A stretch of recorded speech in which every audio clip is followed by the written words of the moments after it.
Hey Supremies, how you doing? Auntie Jella here.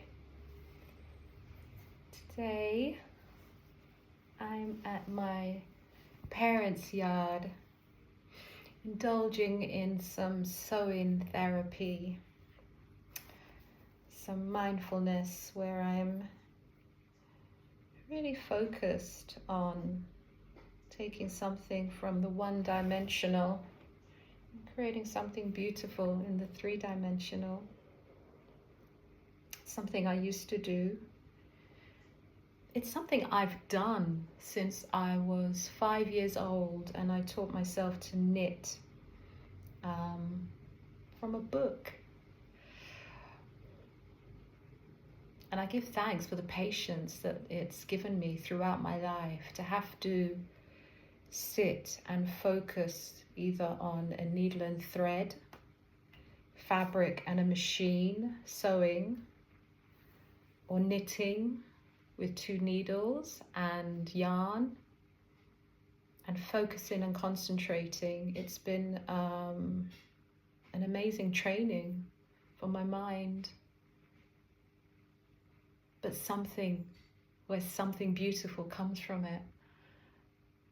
And more than anything, it taught me about my creative powers from the age of 5. I am a creator at the same time. I'm in church with my mother and my grandmothers and my aunties and my uncles, learning that we were children of the Most High, children of the Creator. And so my first identity, before anything else, before feeling the divine feminine, before feeling my Jamaicanness, my Africanness, before feeling my sense of being as someone from London, as a Londoner, I was a creator, I was a child of the Creator. And so I'm never far from my textiles, although it's not my full-time job now. At the moment, I'm taking a hiatus. Fashion has changed so much. Let me not get into that, because fashion is something else right now. There's a lot of cheapness in fashion. There's a lot of cheap fabrics. There's a lot of fabrics that are not good for our body. We can't breathe. The skin can't breathe through the plastic, what they call polyester. Yeah, but that's another video. Right now I'm dealing with some hemp, some beautiful hemp and organic cotton, which is what I've been working with for the last 30 years, sustainable textiles. So here I'm doing a little onesie. I love onesies, jumpsuits. I love dresses. I love things that flow and catch the breeze and just drape and, flow around the body. That's me. That's my style. So I'm going up to the grill to hang out with some friends. I'm so excited. I got some friends coming in from London, and my friends that own a beautiful boutique hotel down there. Shout out to Begona. Coming back at ya. Ivana Nero, love you guys. So yeah, I've spent a lot of time down there, even managed the place for a while, but gonna go hang out this week. And it's a well-earned rest, a well-earned break, a well-earned reset, because since Hurricane Beryl, since Beryl come true, oh man, she caused a lot of disruption, and I've been kind of staying close to my parents, supporting them in that transition and managing the cleanup and getting back the electricity and getting back online and all of that. And we're still not really back online here, but wanted to be close to them. But I need a break, so yeah, I'm going to the grill. But before then, I need an outfit. I need a next outfit. You know, I used to do that when I was a teenager. Every weekend I was on the machine sewing a new outfit. Man, couldn't look like nobody else. No, sir. Had to do something a little bit extra. Yes, man, me extra. Proud of it. Proud to be extra. But I fully have my feet on the ground. Yeah, man. Earthy and extra at the same time. Covering all bases. I'm going to turn my machine on. This is my overlocker, my trusty overlocker. Let me tell you the story of my sewing lineage, because I come from St. Elizabeth. My whole family's from St. Elizabeth on both my father's side and my mother's side. And hear what?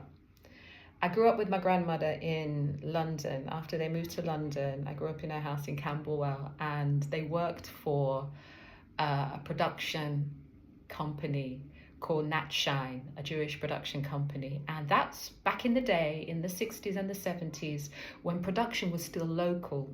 So London had all these different local factories, just like other places, because that's what we had. We had local factories around us that was taking care of local needs in terms of fashion. And that was an outgrowth of local seamstresses and tailors who used to be living around us. Every district had a tailor and a seamstress. And when you wanted something new to wear, you'd go and, you know, pick out a design, explain a design you want, then measure you up, and you'd have something that fitted beautifully. And so the small local factories was an outgrowth of that. And so I grew up as a young child hearing my grandmother sew, and my mum sew, and my auntie sew, because it was called piecework.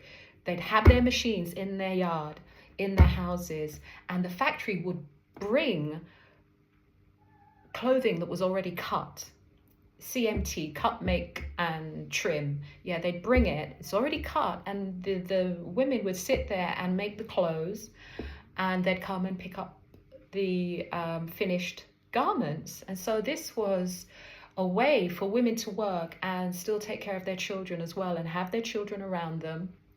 And so I grew up with the hum of the machines in the background, and I was having my naps to the machines and waking up as a little toddler. And so I became obviously interested in textiles and fashions, and my grandma would have me pulling through belt loops and helping her, and probably cleaning up as well. Cleaning up and sweeping up, because we never get away with being idle, you know. We always had something to do in our hands. And so that was Grandma Laura.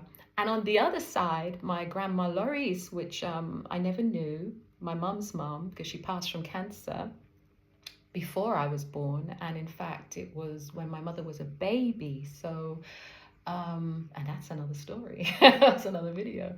But yeah, Grandma Loris was the best seamstress in her district, and my Grandma Laura was known as the best seamstress in her district. So I come from a lineage of seamstresses. But hear what, if we all look back, we probably all did, because as I said, this stuff was local. We were all producing locally before we had the global economy. This is how the economy worked. It was all local, and look what, everything goes around and come around. We're coming back to that.